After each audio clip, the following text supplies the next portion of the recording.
Well, hello again. As I said to you before in my other reports, I'm not a rabbi, I'm not a preacher, I'm not a teacher. I am just a reporter. And I'm going to put some evidence on the table for you to consider. And you might ask the question, what has religion got to do with food poisons, with cancer, with health, with disease, with food shortage, with finance and the economy today, and with government laws today? Petrol prices, what's religion got to do with it? Well, when you've looked at everything that I'm going to show you today, then you be the judge. You come to your own conclusions.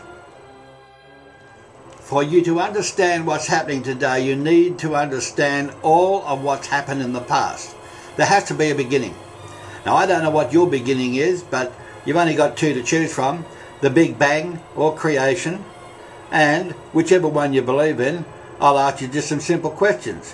Which one of your gods gives you a rundown on, for example, the air we breathe?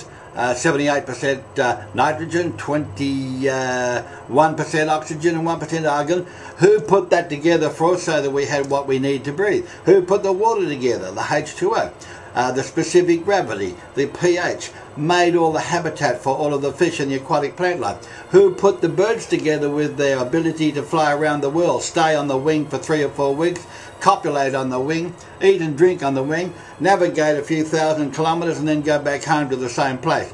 Who put all that together? Do you think Allah did? Do you think Ishtar did? Do you think maybe Zeus, Apollo, Tammuz? Who do you think put all that together? You have to make up your own mind, because from my book, from where I sit, there was either the Big Bang or there was creation. And if it's creation that you're going for, then that is one religion, and the other religions, a whole box of them, are pagan. Because unless you can show me some writings 5,000 years old to give me a rundown on all these issues, tell me, and I'll look at it in a different light. But in the moment of time, I'm going to go by the good book, the Torah, or the Old Testament Bible, because that is something that does describe all those issues to me. What we're looking at today started a long time ago, and the end result that somebody wants is control. Control over you and me, control over our food, control over our water that we drink, control over our governments, our laws, everything that happens, right down to the petrol prices. And I'm sure that when I put all this evidence on the table, you're going to have a better understanding. You see, there had to be a beginning, and I'm going to talk about the warnings to the people. I'm going to talk about the rejection, the disobedience of God's law by the Jews. I'm going to talk about the blessings that they would have had, and also going to talk about the curses that they ended up getting. And I'm going to show you how that links to what's happening to us here today. Picking up on the sun god worship system. Remember what we showed you in the previous report. Doesn't matter whether Ashtoreth, Attis, Krishna, Buddha, Allah, not Allah so much, but Zeus, Apollo, Tammuz, they were all born of a virgin. They all died and was resurrected 3 days later, and they all have the same birthday on the 25th of December. And of course we proved to you with a truckload of evidence how today's Jesus is one of those gods. Doesn't matter which you come out of, Babylon or Greece, one of those gods was transferred over into what we know today as Jesus. Unfortunately, a lot of the rabbis today won't know what I'm talking about either, because they weren't told, and they're not supposed to know. But, you know, if we did all this kind of research a few years ago, we didn't have the benefit of the internet.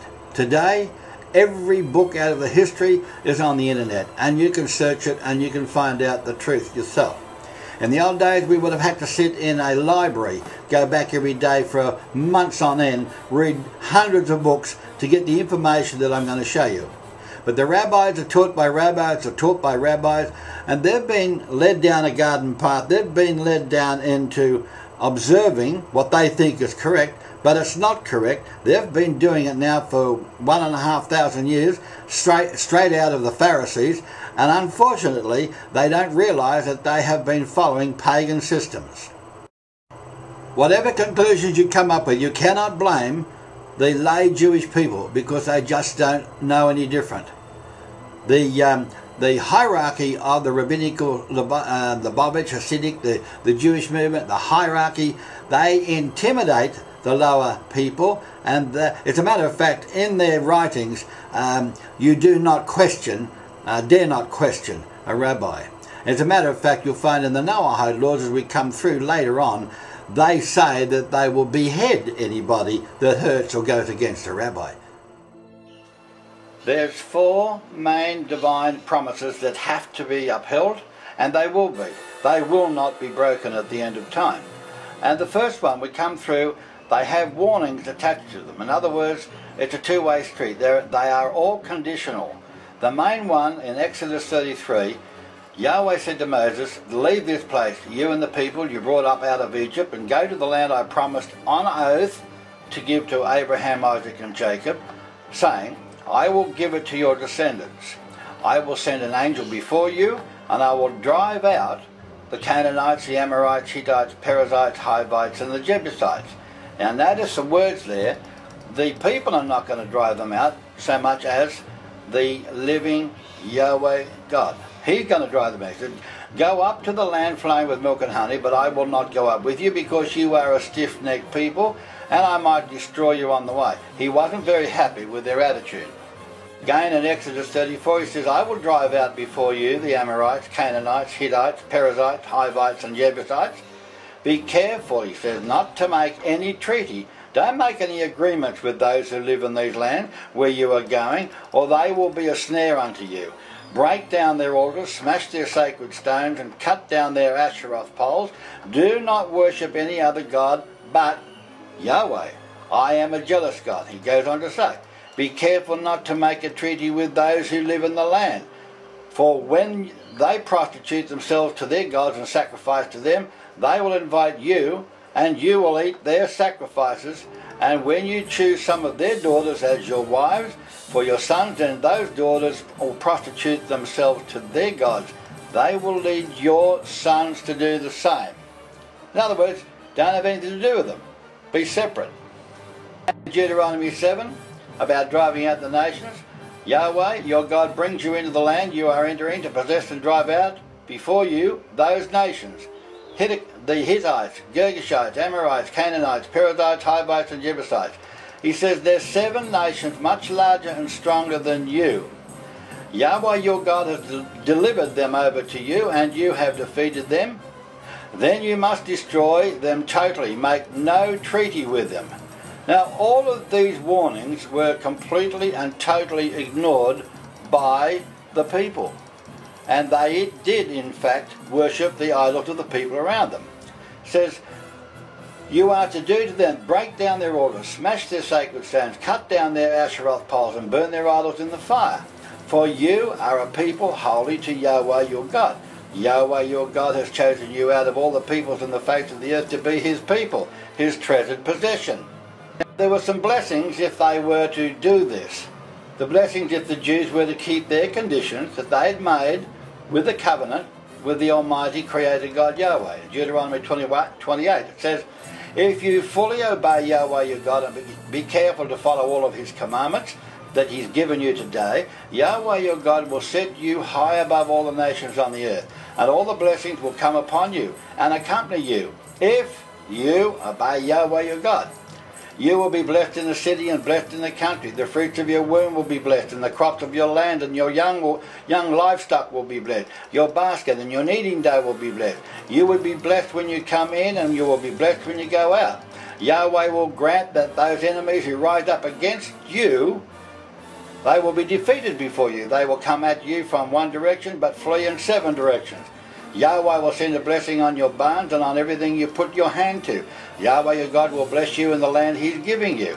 Yahweh will establish you as a holy people, as he promised you by oath, if you keep the commandments, the commandments of Yahweh your God, if you walk in his ways. Then all the people on earth will see that you are called by the name of Yahweh, and they will fear you. Yahweh will grant you abundant prosperity in the fruit of your womb and the young of your livestock and the crops of your land. Now, there was one thing here you've got to understand. This is where the spiritual war comes in. Satanic and demonic forces wanted to make sure that this is all wiped out. And they wanted to taint and corrupt these people. That's the last thing they do. And they have done that. Because they did get control of the people back with Jeroboam's time, and they kept control with them all the way through to the Pharisees and the Sadducees, and of course the rabbinical movement of the Talmudic Jews today. When you look at the list of the blessings that these people were going to get, and all they had to do was be obedient to the laws, and the laws are not hard to be obedient to, it says, Yahweh will open the heavens and the storehouse of your bounty, send rain on your land in season to bless all the work of your hands. You will lend to many nations, but you will borrow from none. Yahweh will make you the head, not the tail. Now that was reversed. The people became the tail, and the Gentile nations who crippled them became the head. But he's saying here, if you pay attention to the commandments of Yahweh your God that I give you this day and carefully follow them, you will always be at the top, never at the bottom. Do not turn aside from any of the commandments that I give you today, to the right or to the left. Don't follow other goods or serve them. But these are the curses if you reject the clear instructions and become disobedient to what the living God Yahweh has told you to do. And the most important of these, in Deuteronomy 5:22, it says, these are the commandments Yahweh proclaimed in a loud voice to your whole assembly there on the mountain, from out of the fire, the cloud, and the deep darkness, and he added nothing more. In other words, what was given to them at Sinai, there was no more added words. In other words, there was no oral law that would be kept for the Talmud Jews to come along 1,500 years later. In fact, Yahweh says in Deuteronomy 4, do not add to what I command you, and do not subtract from it, but keep the commandments and the ordinances of Yahweh your God that I give you. So there is a clear-cut instruction, one of the most important ones. Don't add the Mishnah, the Gemara, the Talmud, and don't add to my words. I've given you everything that I want you to follow. Just follow it. That's his instructions. As you will see from these next few clips, it's unbelievable that the Jewish people could not just do what they said they would do, and that is to be obedient to the laws and the ordinances that were handed to them from Yahweh God. Yahweh God chose them. Yahweh said, here, I'm going to give you a set of rules. Here's the manual of life. Do what I tell you to do. You'll be then my people, and I'll be your God. But could they do that? No. Not even later on when we had judges ruling them, and then kings. They all went off the rails. There's only 2 or 3 kings that stayed on the rails. Other than that, over 1,000 years, all they did was do what was wrong and reject the laws of Yahweh God. And of course, they've been annihilated. They've had so much horror, so much pain, so much atrocity thrown at them because of it. And it's going to show you here in the good book why. Made it clear to them, if they reject his commandments and ordinances, there were curses for this disobedience. He says, however, if you do not obey Yahweh your God and do not carefully follow all the commandments and decrees that I'll give you today, all of these curses will come upon you and overtake you. You will be cursed in the city, you will be cursed in the country. Your basket and your kneading dough will be cursed. The fruit of your womb will be cursed. The crops of your land will be cursed. You will be cursed when you come, and you'll be cursed when you go out. Yahweh will send on you curses of confusion and rebuke everything you put in your hands until you are destroyed. Yahweh will plague you with diseases until he's destroyed you from the land you're entering. Yahweh will strike you with wasting disease, with fever, inflammation, scorching heat, drought, blight, mildew. The sky over your head will become bronze beneath you. Yahweh will turn the rain of your country into dust and powder. I mean, look at these curses that they were told, they were warned they would get if they were to reject his laws and his ordinances. It says, you will cause you to be defeated by your enemies. Your carcasses will be food for the birds of the air and the beasts of the earth. Yahweh will afflict you with boils of Egypt, and with tumours, cancers, festering sores, and itch from which you cannot be cured. Yahweh will afflict you with madness, blindness, confusion. There's your Alzheimer's disease. And at midday you will grope around like a blind man. You will be pledged to be married to a woman, but another man will take and ravish her. You will build a house, but you won't live in it. You will plant vineyards, but you will not enjoy the fruit. Your ox will be slaughtered before your own eyes. Your sons and daughters will be given to another nation, and you will wear out your eyes watching for them day after day, but powerless to lift a hand. A people that you do not know will eat your land and labour your produce, and you will have nothing but cruel oppression of all the days. The sights you see will drive you mad. Yahweh will afflict your knees and legs with painful boils that cannot be cured, cancers, spreading from the soles of your feet to the top of your head. Yahweh will drive you and the king you set over you to a nation unknown to you and your fathers. There you will worship other gods, gods of wood and stone. And if you look at the history of what we're showing in this report, that's exactly what happened from Babylon and Alexandria. They took on the Babylonian gods and religions. They took on the Grecian gods and religions. It says, you will become a thing of horror, an object of scorn and ridicule to the nations in the world. Yahweh will drive you. Prejudice and hatred against the Jews now knows anti-Semitism. Boy, has this happened to them all over the world for the last 1,000 years. You will sow much seed in the field, but you will not harvest it. You will plant vineyards and cultivate them, but you will not drink the wine. You will have olive trees throughout your country, but you will not use the oil. You will have sons and daughters, but you will not keep them, because they will go into captivity. The locusts will take over your trees and your crops. The alien who lives amongst you will rise above you higher and higher, and you will sink lower and lower. He will lend to you, but you will not lend to him. Here's the reverse of what's happening. He will be a head, and you will be the tail.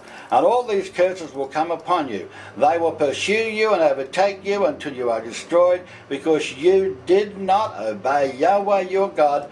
You did not observe his commandments and ordinances, the decrees that he gave you. And don't forget, they agreed to do this. They will be a sign and a wonder to you and your descendants forever. Because you did not serve Yahweh your God joyfully and gladly in the time of prosperity. Therefore, in hunger and thirst, in nakedness and in dire poverty, you will serve the enemies Yahweh will send against you. You will be put into an iron yoke on your neck until he has destroyed you. Yahweh will bring a nation against you from afar, from the end of the earth, like an eagle swooping down. A fierce-looking nation without respect for your old or pity for your young. They will devour the young and the livestock and the crops of your land. If you don't think that's bad enough, this is even worse. Because of the suffering that your enemy will inflict on you during your siege, you will eat the fruit of your womb, the flesh of your sons and daughters Yahweh your God has given you. Even the most gentle and sensitive man among you will have no compassion on his own brother, or the wife he loves, or the surviving children that he has. And he will not give to one of them any of the flesh of his children that he is eating. It will be all that he has left because of the suffering your enemy will inflict on you during the siege of your cities. The most gentle and sensitive woman amongst you, so sensitive and gentle that she would not venture to touch the ground with the sole of her foot, will begrudge the husband she loves and her own son or daughter. The afterbirth from her womb and the children she bears, for she intends to eat them secretly during the siege and in the distress that your enemy will inflict on you in all of the cities. If you do not carefully follow all the words of this law, which are written in this book, and do not revere his glorious and awesome name Yahweh, make sure you look at this point, because it's not Hashem. His name, his glorious name, is Yahweh. Yahweh will send fearful plagues on you and your descendants, harsh and prolonged disasters and severe and lingering illnesses. He will bring upon you all the diseases of Egypt that you dreaded, and they will cling to you. How bad is that? Yahweh will also bring on you every kind of sickness and disaster that's not even recorded in this book of the law, until you are destroyed. For who you were as numerous as the stars in the sky, but you will be left but few in number, because you did not obey Yahweh your God. And just as it pleased Yahweh to make you prosper, increase in number, it will also please him to ruin you and destroy you. You will be uprooted from the land you are entering. Previous, you had the diasporas commonly accepted to have begun in the 8th to the 6th century BC, 500 years after these warnings. But also, if you look at what Sennacherib did when he came down from Assyria, and he took out the whole 10 tribes of the northern tribes and scattered them into his own country. It says, Yahweh will scatter you amongst all the nations from one end of the earth to the other. And that surely has happened. There you will worship other gods, gods of wood and stone, which neither you nor your fathers have known. Amongst those nations you will find no repose, no rest, no resting place for the sole of your foot. There Yahweh will give you an anxious mind, eyes weary and longing, and despairing heart. You will live in constant suspense, filled with dread, both night and day, never sure of your life. And it's a sad tale that the Orthodox, Rabbinical, Talmudic Jews today have led people into complete darkness for 1,500 years.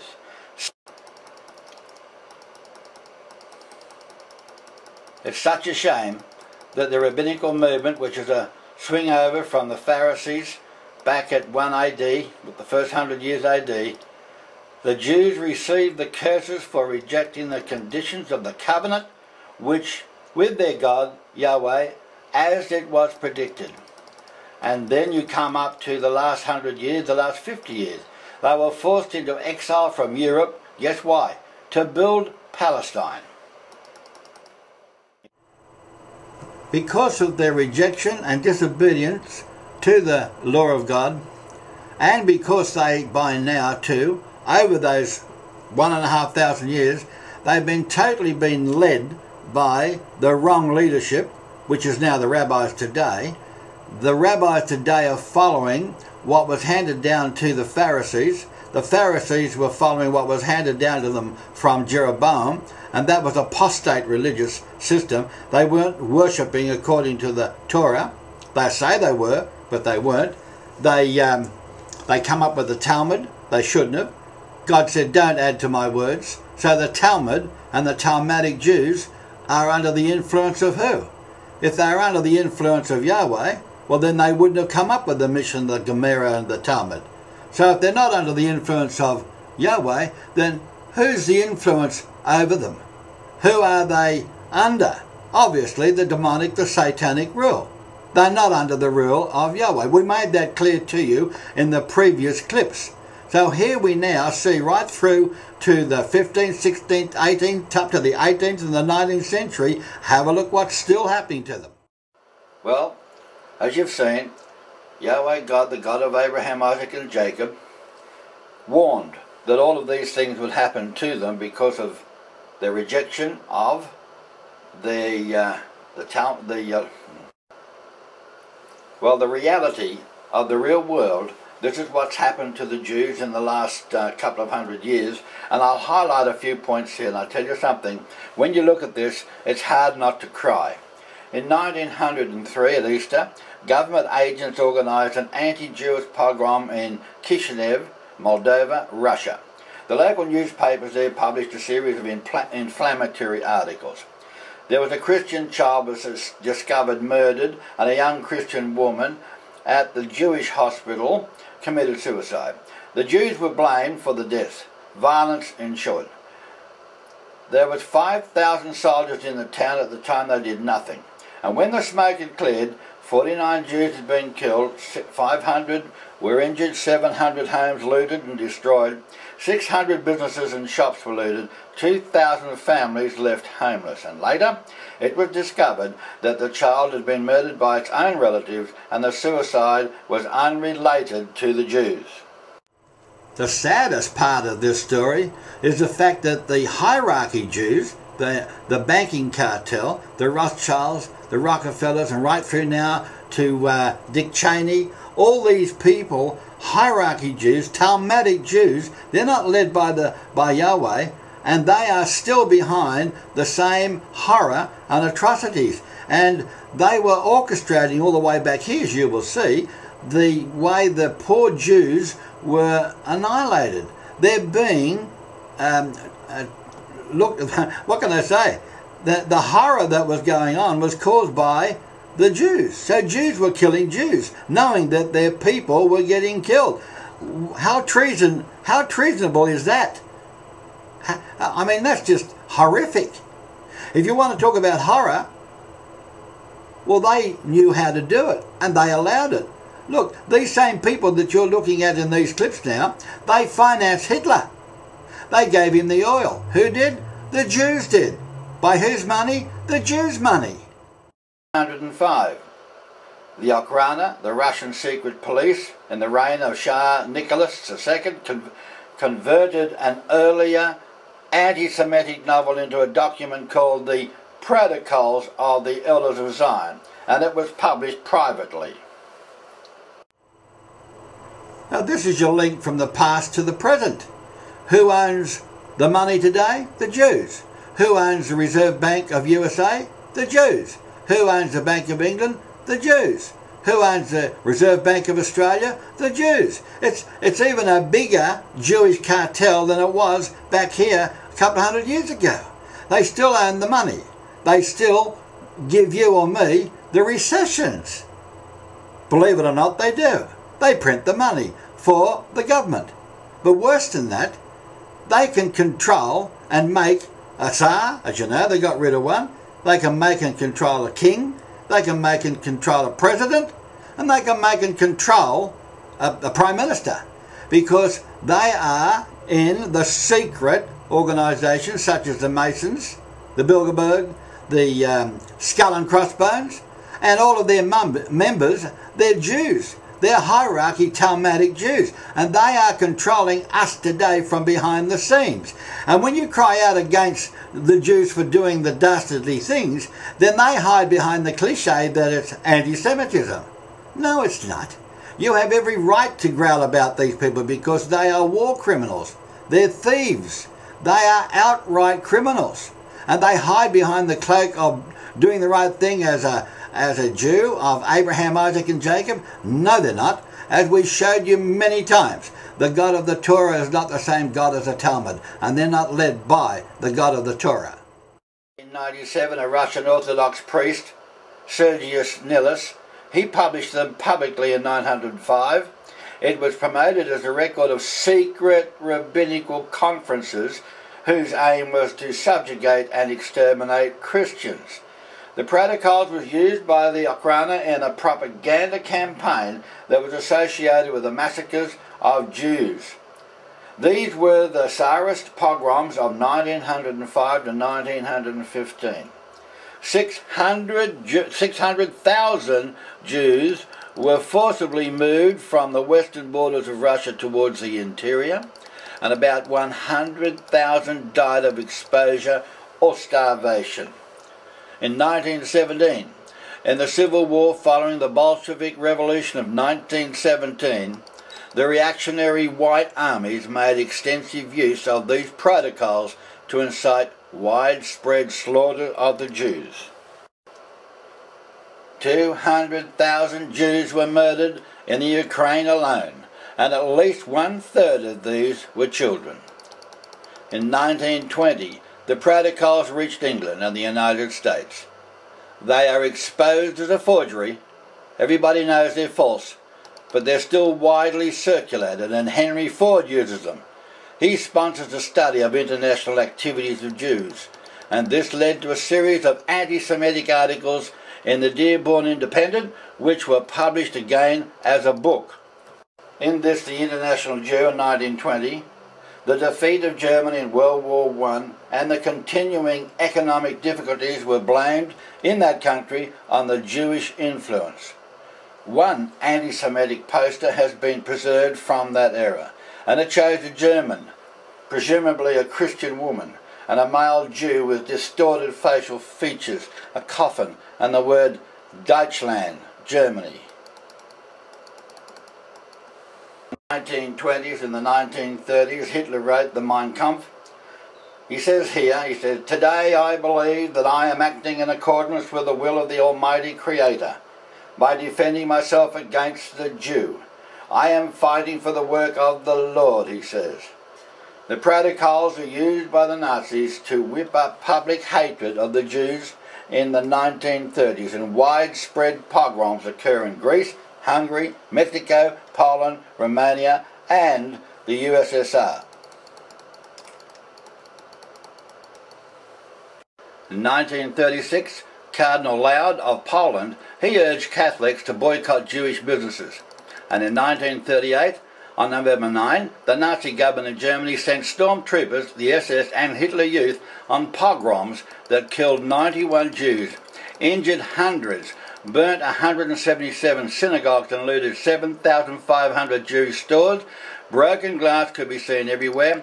The glass gave the event its name, Crystal Night, the night of broken glass.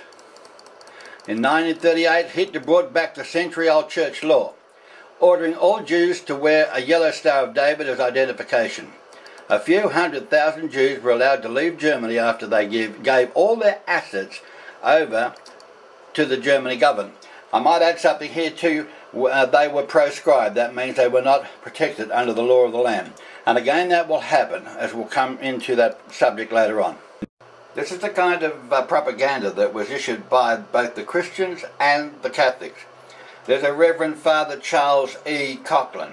He was one of the best known back in the 30s, and the radio audiences heard him rail against the threat of Jews to America's economy, and he defended Hitler's treatment of Jews as justified in the fight against communism.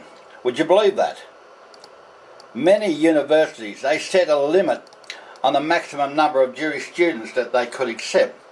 Harvard accepted all students on the basis of merit until after World War I, when the percentage of Jewish students approached 15%, and at that time they installed an informal quota system. In 1941, Princeton had fewer than 2% Jews in their student body, and Jews were routinely barred from the country clubs and prestigious neighbourhoods, etc. When Hitler took power in 1933 in Germany, Jews were barred from all civil service, legal professions and universities. They were not allowed to teach in schools, and they could not be editors of newspapers. And 2 years later, Jews were no longer considered citizens. 1934, various laws were enacted in Germany to force Jews out of schools and the professions. In 1935, the Nazis passed the Nuremberg laws restricting citizenship to those of German or related blood. Jews became absolutely stateless. 1939, the Holocaust, a systematic extermination of 6 million Jews. It begins in Germany. The process only ended in 1945 with the conclusion of World War II. Now there's your link for the internet. In 1942, from July 28 to 31, 18,000 inhabitants of the Minsk ghetto in what is now Belarus were exterminated. This was in addition to 5,000 to 15,000 who had been massacred in earlier pogroms in that same city. This was just one of the many such pogroms during World War II. In 1946, even though World War II had ended, in that year anti-Semitic pogroms continued, particularly in Poland, and the deaths of many Jews. But it says in the good book, and remember this, in the last days there will be a time of trouble such as never was before in the history of the earth. And this is no doubt with the oncoming New World Order and the Talmudic Jewish Noahide laws. It's hard to believe that there's a bad time coming up in front of us that's worse than what has been seen here. Out of the 6 million people that were slaughtered, 1.5 million of them were children, and they were slaughtered like vermin rats in a pen. All acts of such horror and cruelty were accepted by the Christian and Catholic Church, which for years, and for years later, they prevented Jews from coming into the countries when they were looking for a new home.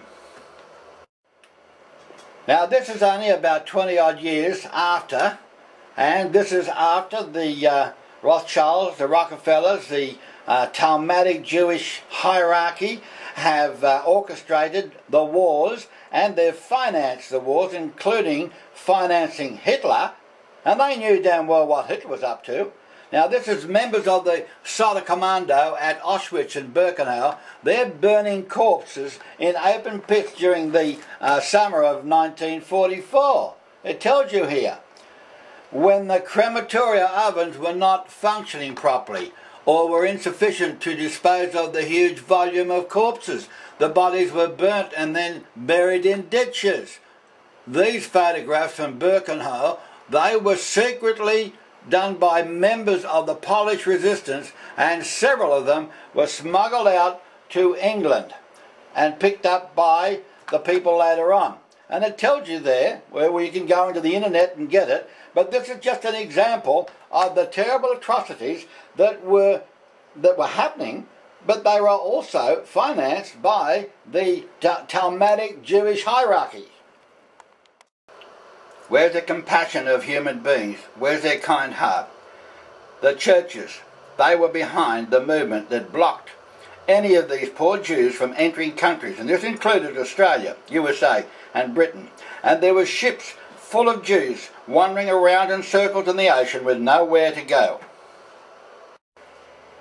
Exactly as we said before, the link from the past coming right through to the link to the present. And there it's talking about Marcus Samuel. He founded the Shell Oil Company, and there's his son in 1920, Herbert Samuel. He's appointed the High Commissioner of Palestine, and he's the first Jewish ruler in the land of Israel since Herod. Now remember, the Jews were in complete control back there of the oil and the finances, the Rockefellers, the Rothschilds, the Samuels, all of the oil companies, and coming forward through to today, they are still in control with the likes of Cheney, the Bush administration, and Kissinger, and Rumsfeld. You have no difference in the chain of command that's going on today as it was back there. But remember again what we have showed you here in this report. The ordinary Jewish people are not aware of the fact that the leaders, the rulers, the Talmudic Jewish leaders are behind these acts of terrorism and these treachery, because they were not under the same God as the God of Abraham, Isaac and Jacob. We showed that clearly to you. So you don't blame the ordinary Jewish people, because 99% of them would not know this information. There's the old Edmund de Rothschild. He is one of the perpetrators, together with the other cartel people, to keep control of the finances of the world way back there. If you want another link of the rabbinical movement today to the rabbinical movement way back in the 1836 year, this fella, Rabbi Kalisha, he calls on the Rothschilds to invest in Palestine. And later, this is what developed. Now have a look at this. There is the money, there is the stock that was put together by the Rothschild Bank. They put the money over into Palestine, and they had the Jews emigrated over there to do the backbreaking work for them. It tells you here, in 1882, Standard Oil Trust formed, far from the conflict in the Middle East. 1883, Rothschild Finance, Baku, Baton, the railroad completed, giving Rothschild's Russian oil access to the world. It goes on to say, in Alphonse de Rothschild's daughter, Beatrice, marries Maurice Pharasees, Jewish-Russian banker. In 1891, Samuel Rothschild, his oil contract begins, and Marcus Samuel, founder of the Shell Oil Company. In 1892, Samuel's Shell Company, Murex Oil, and the tankers, they sail through the Suez Canal. And in 1893, Alphonse de Rothschild meets with Standard Oil in New York City to discuss this cartel. And it goes on to say that John D. Rockefeller, the founder of the Standard Oil, Esso and Exxon, they all met in New York. This is back in 1893. And these are part of the Talmudic Jewish hierarchy. In 1909, after causing pogroms throughout Europe, to have the poor, pathetic, innocent Jewish people exiled out of wherever they were, having all of their land and homes confiscated and then dumped over here into Palestine. And as you can see, this is Palestine at Tel Aviv. This is a desolate wasteland. It is 1909 and there's absolutely no Arab land there. There's no Arab tents. There's no city. There's no society. There is nothing to do with the Arabs there. And who had to do the backbreaking work to develop it? For the Jewish hierarchy, they used the Jews themselves out of Europe. And there's the evidence. You can get more pictures on the internet, and they're there for everybody to see, and you'll finally wake up to the fact that the Jews are the most treacherous people on top of their own Jewish people. That's why we know that the people of the Talmud, the Talmudic Jews, the rabbinical movement, they are not led by the God of Abraham, Isaac and Jacob. They are not.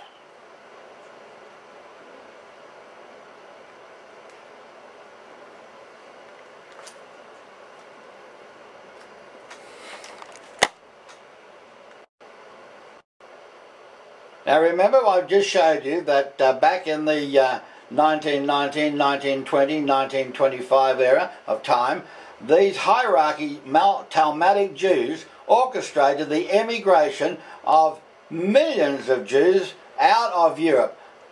Lots of them lost their lives. And here's a picture of one. You can get this out of the internet, and it'll tell you there the aftermath of the Kiev pogrom, 1919.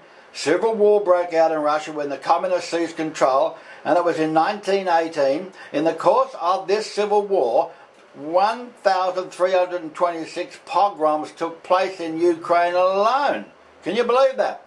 And in which it says 70,000 Jews lost their lives. And remember, this is under the auspices and the orchestration of and the control of the Talmudic rabbinical Jewish hierarchy. 1881, Tsar Alexander II was assassinated on March 13, 1881 by a 25-year-old Polish student named Ignacy, I can't say that, who was Jewish. This prompted a wave of pogroms against the Jews, which led to massive Jewish emigration in a westerly direction. That's not immigration, emigration. The powers behind it, the same powers today, they were Jewish powers then behind this who wanted the people to be emigrated into Palestine to do the backbreaking work to set up their new oil-based cartels. It says, this outcome was well planned as it benefited those people who were interested in building a Jewish colony in Palestine. The bankers who were the Rothschilds and their plot behind the Tsar's assassination, this is well documented in the history books, well considering that the Rothschilds could be implicated in similar assassinations of heads of state as explored in this report. It would seem quite plausible that they were behind the group of Polish Jewish students behind Alexander's murder. The Tsar's son, a puppet of Rothschild, aligned Russian bankers like Gotzenburg and Pharasees was installed upon his father's death. Russian pogroms and the mistreatment of Russian Jews begins immediately, guaranteeing a flow of Jews to Palestine. And remember, I showed you the picture. Palestine was nothing but barren desert land. It had nothing there. There was no Arabs there. There was no tents, there was no society, there was no townships there. These Jews were earmarked to do the initial backbreaking work of preparing the barren land of Palestine. The Jewish colony would be built from rocks and dust of neglected, uninhabited terrain. There were no Arab towns or communities in this territory. It was barren, uninhabited land. The emigration west would bring many problems and would continue until worker immigration into the bankers' new fledgling Palestine project was no longer needed. Expulsions, deportations, arrests and beatings became the daily lot of the Jews, not only of their lower class but even the middle class and the Jewish intelligentsia. The government of Alexander III waging a campaign of war against its Jewish inhabitants. The Jews were driven and hounded, and emigration appeared to be the only escape for this terrible tyranny of the Romanovs. It says there, Rothschild bank cartel was behind the assassinations. But don't forget this, and realise this. The lay Jews, they're set up by the higher level Talmudic Jews. The Tsar Alexander II, people could not understand how it was possible that a Tsar who had done so much for Russia should have met his death at the hands of revolutionists. Of course, what they didn't know was that the assassination was a result of these Jewish bankers' cartel, their schemes. The bankers, they were making the Tsar, and if need be, break the Tsars, or even political leaders or administration. They had them under their control.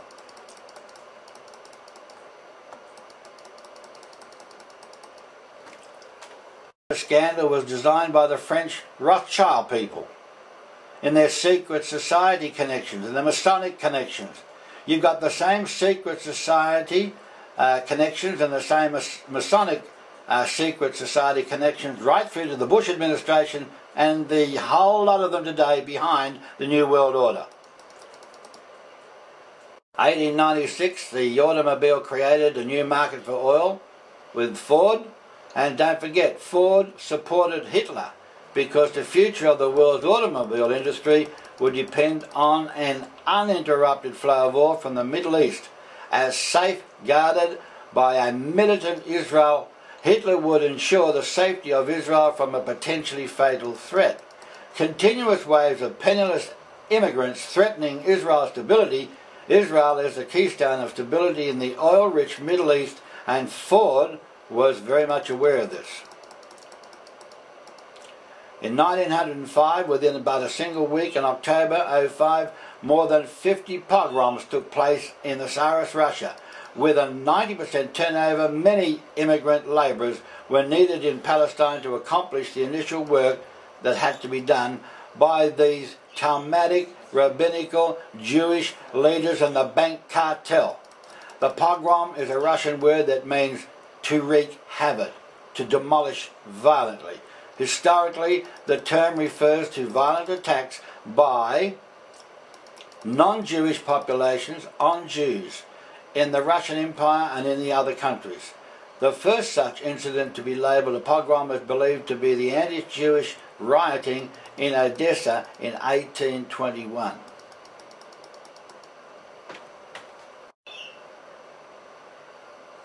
It's hard to imagine that something worse than this could happen again, but it will. And if you look at the perpetrators of these pogroms, they were organised locally, and the government and the police were encouraged to help. They raped and murdered their Jewish victims, looted their property, and during the civil war that followed in 1917, the Bolshevik Revolution, Ukrainian nationalists, Polish officials and Red Army soldiers all engaged in the pogrom, like violence in western Belarus and in Poland's Galicia province, now Ukraine. They killed tens of thousands of Jews between 1918 and 1920. In 1909, with the discovery of oil in Persia, the establishment of the Jewish colony took over an even more important role. The Eastern European immigrants could not be depended upon to get the initial work of colonisation done. Immigrants from Yemen were brought in, arriving in 1909, and they were to play an important role in the campaign for Jewish labour. In 1917, you have the so-called Balfour Declaration, and guess who gave it?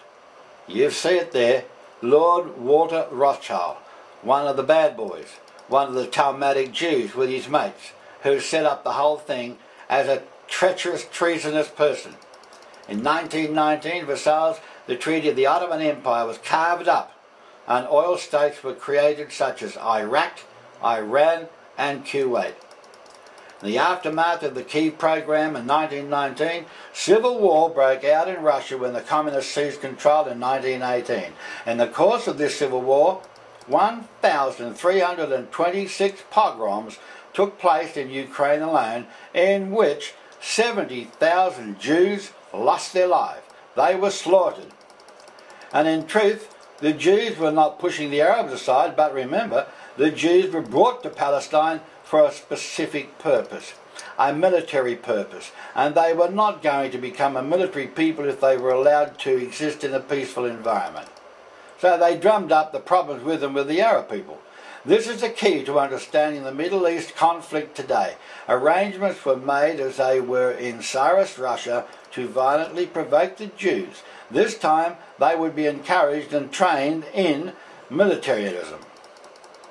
Now look at this fella, 1921, Herbert Samuel. He welcomes Winston Churchill to Jerusalem, and he's standing behind Samuel is James or Jimmy de Rothschild, the son of the Baron Edmund.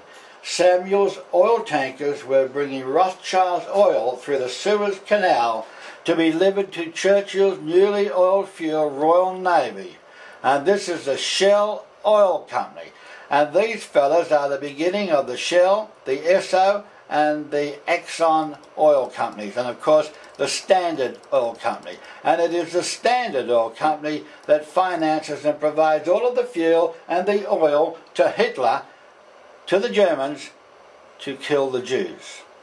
How treacherous is that? 1941, the Holocaust begins, obscuring Rothschild's relative Adolf Hitler, eliminates the possibility of unauthorized massive Jewish immigration into Palestine, ensuring the future of the Rothschilds' military colony. Now remember the warning that Yahweh said to the people, and said it several times. Have nothing to do with the nations around you. Do not make treaties with them. In other words, don't have any agreement with them. Be separate to them, because he said, you are my people, holy to me, and have nothing to do with them. Because he wanted to destroy all those nations, because those nations were under the satanic demonic rule. And he didn't want the Jewish people to be under satanic demonic rule, so he said, stay away from them. Now look at this. Here's the opposite, because your Talmudic Orthodox Jews and the hierarchy, they are up to their nose with these people, not only as treaties, but in control. And you might think, well, how could they be in control of the media? Well, let me show you something. The only Jewish organisation with a full-time presence at the United Nations is the world's oldest and largest Jewish organisation with members in 56 countries, the B'nai B'rith. Is really a branch of Freemasonry. What do you think that? Do you think there's any room for demonic secret societies in the Torah? No, there's not. But guess what? A lot of the Jews are members, and they are members of these secret societies and the Masons. Look at this fella. Rabbi Khan has preached and lectured all over the United States in person and over radio and television in a national Back to God telecast. He shares the camera with Billy Graham. And as I just said to you before, the God of the Torah is not the same God as the God of the Talmud. And now you can see the link of what I'm talking about. In his community, Rabbi Khan has served on the boards of several social agencies, Red Cross, Boy Scouts, Travelers Aid, Mental Health, Muscular Dystrophy, Houston Metropolitan Ministries, United Fund, etc. He is a member of the B'nai B'rith, of which he is the past president. The Masons, Scottish Rite, and the Shrine. He has been granted the chaplain of the Grand Lodge of Texas. How is it that one of Yahweh's people could possibly be over in the other paddocks with the Philistines leading them? He's now a chaplain of Arabia Shrine Temple of Houston. He has been honoured by the Boy Scouts of America with the Silver Beaver and Ner Tamid Awards, by the Freedom Foundation with the George Washington Medal, by the French government for services to veterans, by the Masonic Order with a 33rd degree. What do you think of that? Now that's like David going over to the Philistines and becoming their member of their society. By the ZOA district with the Robert I. Khan Lodge, by the State of Israel with the Prime Minister's Medal of Israel bonds. A forest has been planted in honour in Israel for him. And there's your internet link. You'll find truckloads of more evidence on this. Let's look at some facts which cannot be disputed. In 1982, at least 909 major daily newspapers in the United States with a daily readership of 49 million, were Jewish-owned or controlled by the Jews. The majority of the Jews who controlled these newspapers were high-ranking Masons. Could you believe that? So do you think they are under the influence of Satan or under the influence of Yahweh God, the God of Abraham, Isaac and Jacob? You be the judge. I'm just putting this evidence on the table for you to see. Wall Street Journal, under the control of the Jews. 1406, Warren Henry Phillip, new president, the Jew. Los Angeles Times, Simon Ramo, a Jew. New York Times, Arthur Osh Schultzberger, Jewish president. Chicago Tribune, Edward Engel. Detroit News, Gingold, another Jew. Chicago Sun-Times, Howard Seitz, another Jew. Detroit Free Press, John Livingston Weinberg, another Jew. Washington Post, Catherine Meyer Grayman, another Jew. In addition, the vast majority of daily newspapers with the distribution between 250,000 and 500,000 are Jewish-owned or controlled by the Jews. These include the San Francisco Chronicle, Miami Herald, Atlanta Journal, Indianapolis Star, Boston Globe, Kansas City Times, St. Louis Globe, the Democrat, and the Omaha World Herald. Over 47 major weekly magazines with an estimated readership of well over 78 million are Jewish-owned or controlled by the Jews. The TV Guide, Walter Annenberg. McCall's Magazine, there it is, Robert Stein, a Jew. Good Housekeeping, Harrison Aaron Macknick, another Jew. Time Magazine, Arthur Haskell, a Jew, chairman of the board. Sports Illustrated, Catherine M. Graham, another Jew. US National and World Rep, Lexa Tanzer. All of the major TV networks are controlled by the Jewish people. Don't forget they're the Masonic Jews, the Talmudic Jews. These have got nothing to do with the Jews of Abraham, Isaac and Jacob because they are not under the God of the Torah. They're under the God of the Talmud. And we've proved to you that is under satanic, demonic influence. ABC Network, Leonard Goldstein, Jew. CBS Network, William Paley, Jew, chairman. NBC Network, Robert Sarnoff, chairman.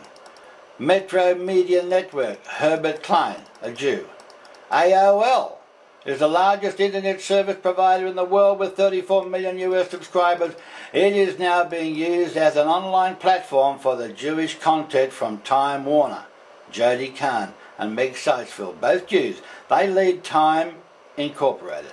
Interactive team under executive editor Ned Desmond, a white Gentile. All three report to the Time Incorporated. Editor-in-Chief Norman Pearlstein, who is a Jew.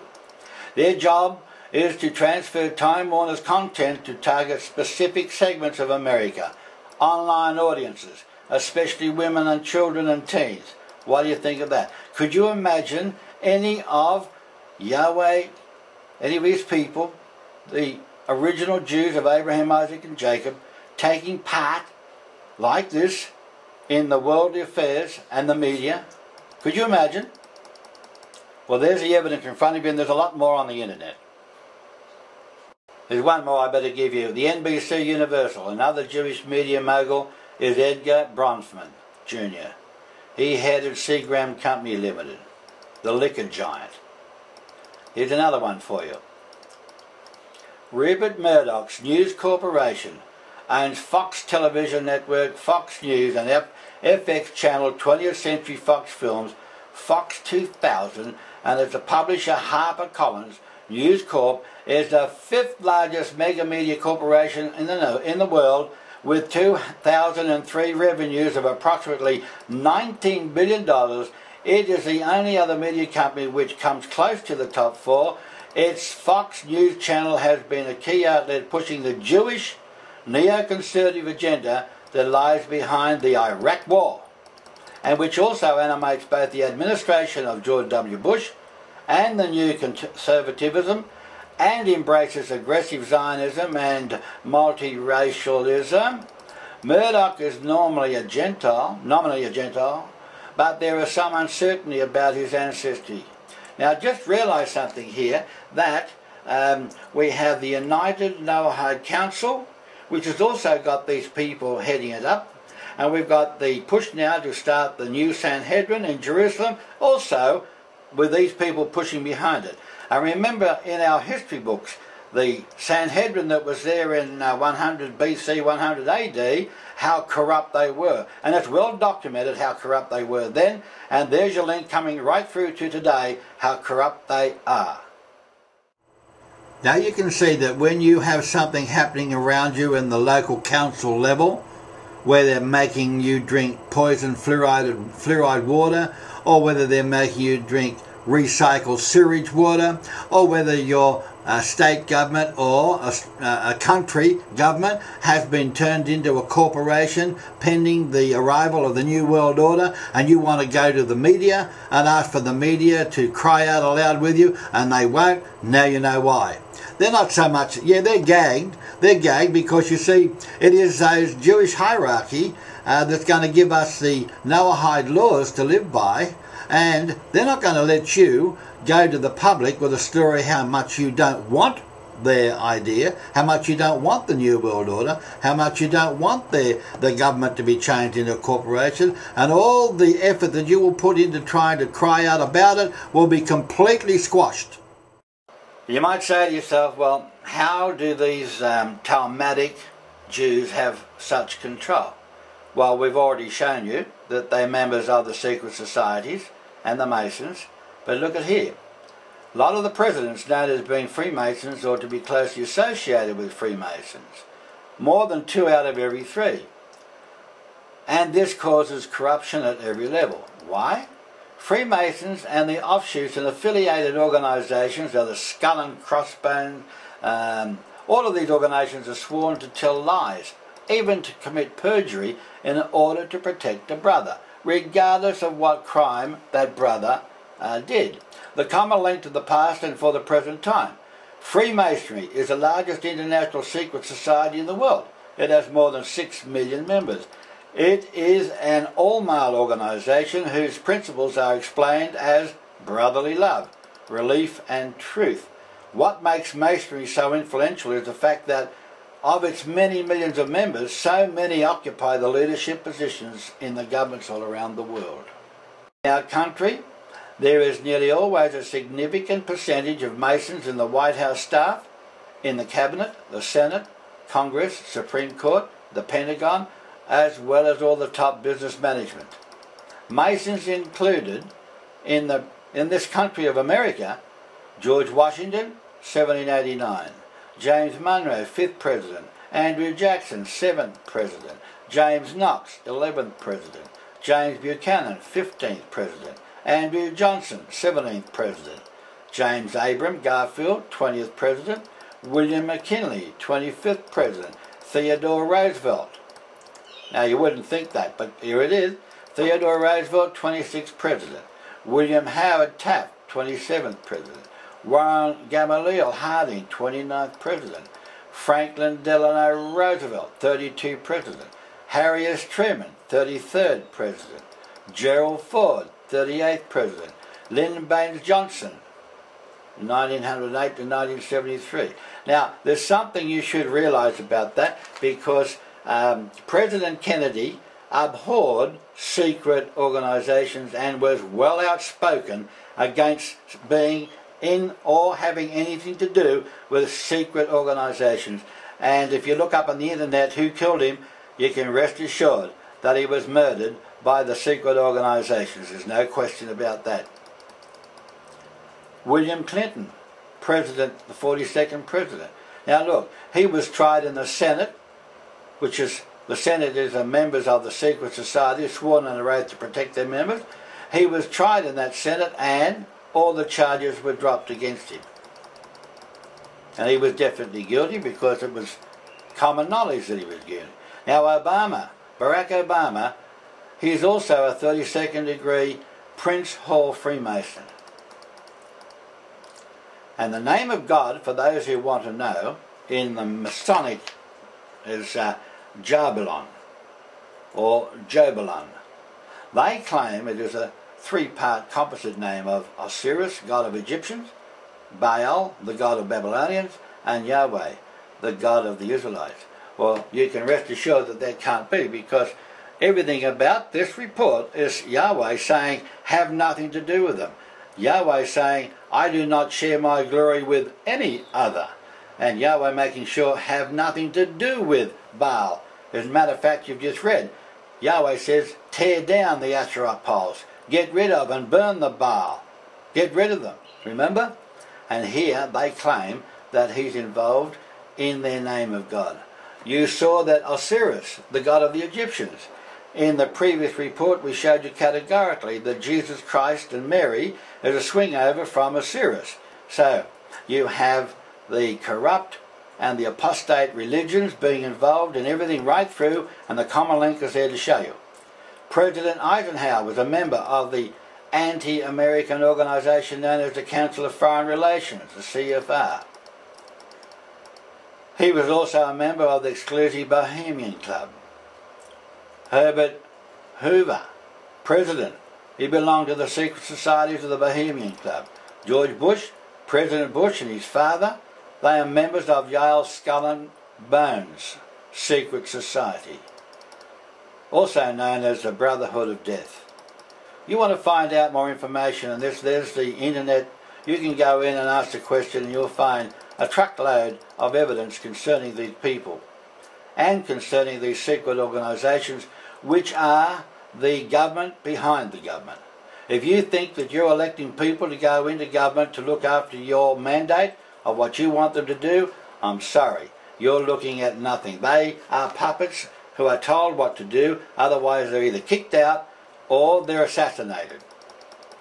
You see there it says the Lincoln and the Kennedy murders were both bipartisan Masonic coups, and the masterminds in both assassinations belonged to the same Scottish Rite.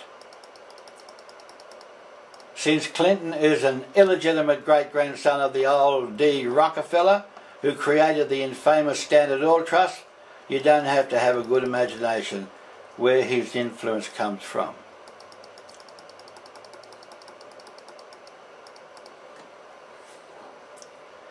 If you look at another one of the laws that Clinton initiated, Law 13010, this executive order is entitled Critical Infrastructure Protection.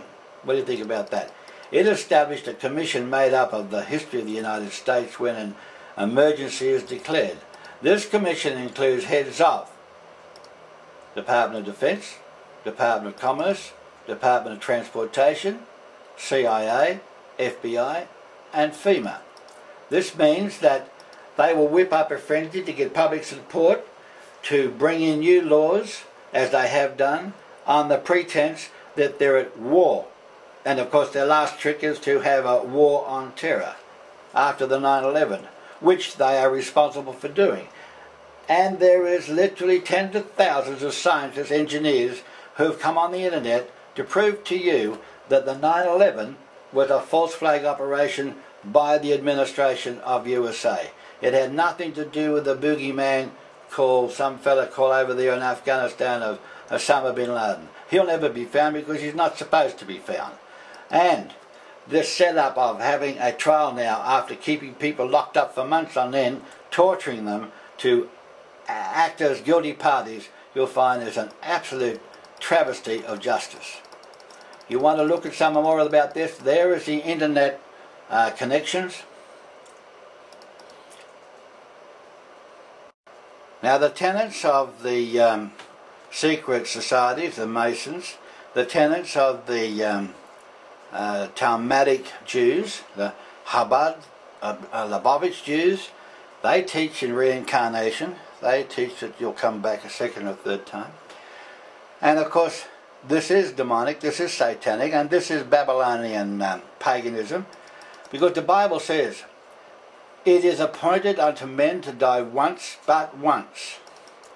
It says, like water spilled on the ground, which cannot be recovered, doesn't come back again, so we must die. But you see, the Kabbalah, and I showed you this in the previous report, the Kabbalah teaches in the Sefer HaBahir, the Sefer HaTemonah, the Sefer Peleah, and the Zohar that men return again and again. This Judaic doctrine is called Haya Ataka. In the early manuscripts, Gilgal. In the Zohar and the Din B'nai Halof. In the 14th century writings of Rabbi Joseph B. Shalom Ashkenazi, a 1907 book by Menachem Azario Defeno, Gilgal Neshamot publishes a list of reincarnated Bible patriarchs according to the calculations of the influential Kabbalist Israel Sarag. This site is not an official site of any recognized Masonic body in the United States or elsewhere. It is for informational purposes only and does not necessarily reflect the views or the opinion of Freemasonry, nor the webmaster, nor those of any of our regular messianic bodies other than those stated. Now, I've put that there to cover ourselves as well, but you need to go in and do your own research, and you will find that everything that is pagan, everything that is anti-Torah, everything that is opposite to the Torah, everything that is against the instructions by Yahweh to the people is embodied in what these people do, what they think, what they believe in, and what is happening at the world today. Well, you might think this is the end of the Jewish people, but I can assure you it's not. All of the theologians would like to criticize and object to this, but there's one thing that we always must realize. The promises that Yahweh said he will keep. In Ezekiel 36, I'll just finish up with this. Therefore I poured out my fury on them before the blood that they had shed in the land, and for their idols with which they had defiled it. I scattered them amongst the nations, and they were dispersed throughout the countries. I judged them according to their ways and their deeds. And when they came to me, came to the nations, wherever they went, they profaned my holy name. And when they said to them, aren't these the people of Yahweh? And yet they have gone out of his land. But he says, I had concern for my holy name. So in the last days, this is going to happen. He says, I had concern for my holy name, which the house of Israel had profaned amongst the nations wherever they went. Now if you read Jeremiah 44, you'll see what he did. And he took the name of Yahweh out of their mouth. And to this day, they have some concoction called Hashem, which just means the name. It says, therefore say to those in the house of Israel, thus says Yahweh, I do not do this for your sake. We're talking about redemption. In other words, he's saying, I will redeem you, I'll bring you back home, and I'll make you my people again, but not because you've been good boys and girls. Read this. Not from, but for my holy name's sake, which you have profaned amongst the nations wherever you went. And I will sanctify my great name, which has been profaned amongst the nations, which you have profaned in their midst. And the nations shall then know that I am Yahweh, says Yahweh God, when I have been hallowed again in you before their eyes. For I will take you from amongst the nations, gather you out of all the countries, and bring you back into your own land. The Talmudic Jew called their God by the name of Hashem, which just means nothing. And unfortunately, for 1,500 odd years, the poor lay Jewish people didn't know how to go direct to Yahweh in prayer because of their Talmudic leaders.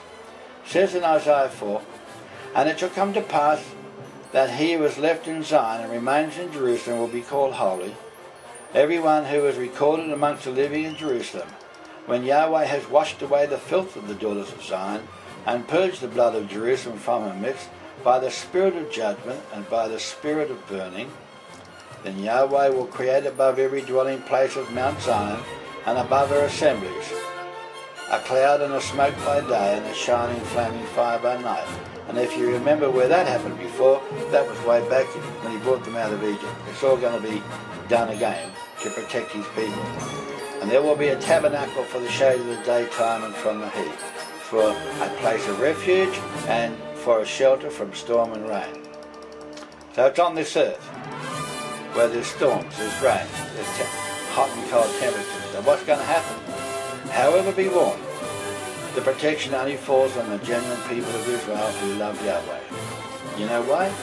Because if you look up Ezekiel 9, there is a judgment day. And it will tell you there that the angels are instructed by Yahweh to slay the wicked. And it also tells you that the angels who do the slaying of the wicked, it says, where do they start? They start at the synagogue, at the temples, and they start with the rabbis and the leaders. That's what it tells you in Ezekiel 9. Remember, we showed you quite distinctly that the Catholic Church, together with the rest of the world and the Jesuits, were responsible, together with the Jews, for killing Jews. And together we've just told you in this episode and the previous report that the God of the Talmud is not the same God as the God of the Torah. Why did we say that? Because the God of the Torah said, don't add to my words.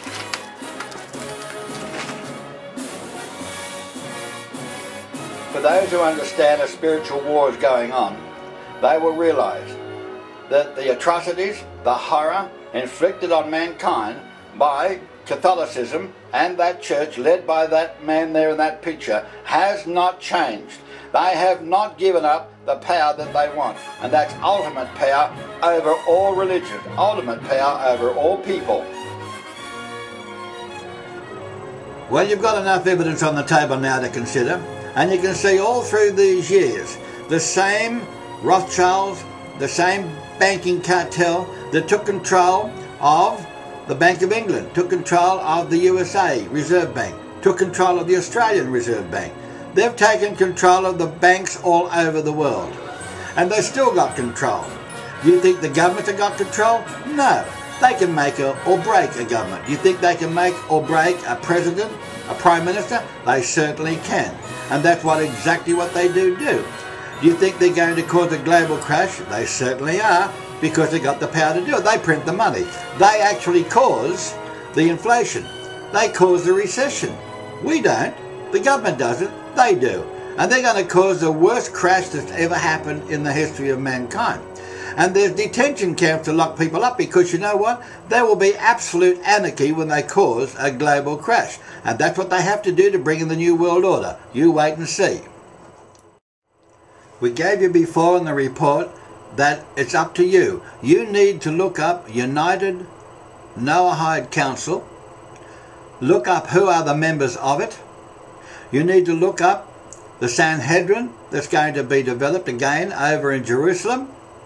You look at the New World Order, new laws. If you go into Google, put in New World Order, new laws.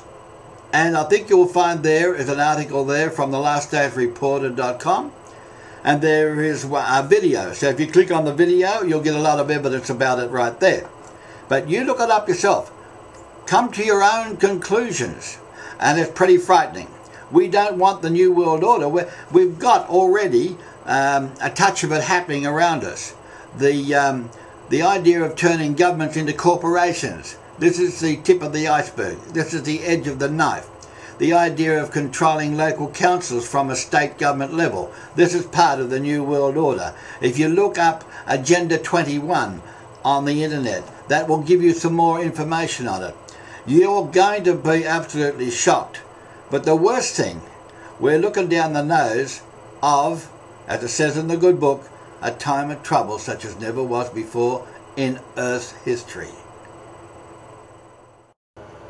Now make no mistake, the same people have got this big push to go for the New World Order. These same people, the Masonic Talmudic Jews, are very clever. They're setting the stage, and they will create a man-made catastrophe to whip up public reaction so they can then get you to accept their methods to solve the problem that they themselves caused as a public catastrophe. Their latest stage that they are now setting up at the moment is concerning global warming and carbon emissions. And the public reaction is giving them exactly what they wanted, and that is for your approval to take trillions of dollars of tax off you. Why? They need to pay for the New World Order, one world parliament, one world administration. They have divided the world up into 4 sections under the African Union, the European Union, APEC, and the North American Union. And it won't be long that they will soon enforce this, and they need the funds. But just to show you in the next report that it is a total false hoax. You can see now on your screen there is a long-range weather program. The global temperatures at the moment, going through to 2008, is 0.6 degrees, a drop. And if you look on the graph and the chart, which we will give you a full report on at the moment, it is normal. But if you look behind that, you will see there was 800 years of an area when there was a high global warming back in the 1400 BC to 600 BC. There was 500 years between 200 and 400 BC, 200 to 400 AD, there was global warming. There was another global warming at 1000 to 1200 AD. And then you'll see there's been equal amount of global cooling. This is a natural phenomenon. It's to do with the sun, and it's to do with the behavior of the solar system. And they have used this to dupe people, to confuse people, to convince you and me and a lot of other people that there is a catastrophe to happen by global warming and emissions. Yes, we agree that we should cut down on the emissions, but this hoax and this false report to get you to approve on allowing them to take trillions of dollars of tax just to pay for their sinister schemes is just not on.